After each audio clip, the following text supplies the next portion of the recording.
Jeffrey Wright there. Now from Sierra Leone we move a little south and east. Presidential elections will be held later this year in the DRC, the Democratic Republic of Congo. It's a huge country with vast amounts of mineral wealth, yet most of its people are living in appalling poverty. Part of the reason has been a long drawn-out civil war, which continues in parts of the country even now.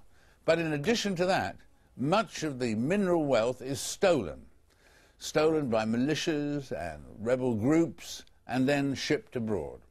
Médard Mulangala is an MP out there who has formed a new nationwide political opposition movement to President Joseph Kabila, which is expected to contest November's elections, which are going to be very dramatic in that case.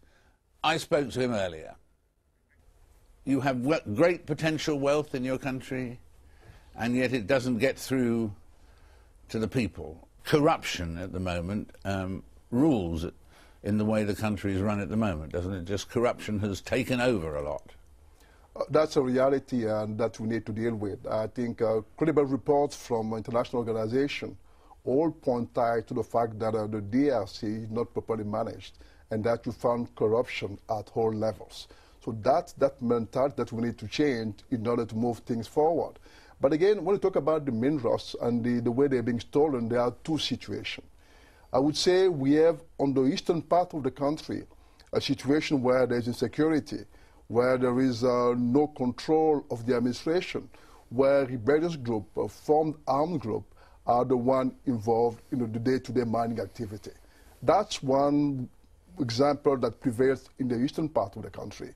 On the other side, we have other contracts signed by the government, but in the implementation of the contract or in the negotiation, we are not doing the right thing to guarantee the best possible return for our country. So these are two different situations that need to be dealt separately.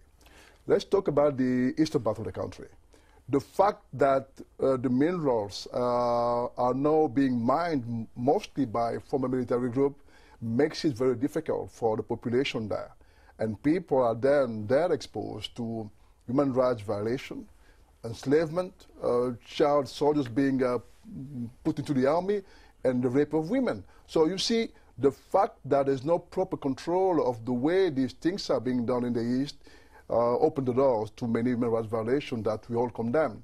In one of the papers here today, there's a headline, "Rape every 90 seconds in war-ravaged country." And that's about the Democratic Republic of Congo. It's very bad news. But again, David, it shows one thing. This leadership has been there for almost 10 years now, and it's not been able to bring about peace and security in that part of the country.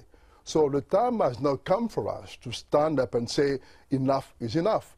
We need to be able to work together as opposition leaders in the country in order to make a no offer to the Congolese people, because what we've seen so far clearly shows that Kabila regime has failed to deliver.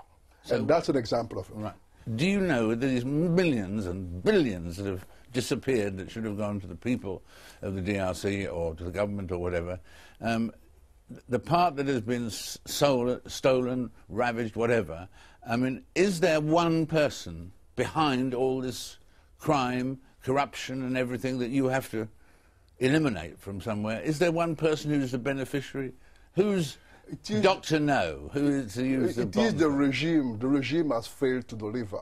And I think we now have an opportunity through democratic means to change the regime and to offer the Congolese a new hope for the future.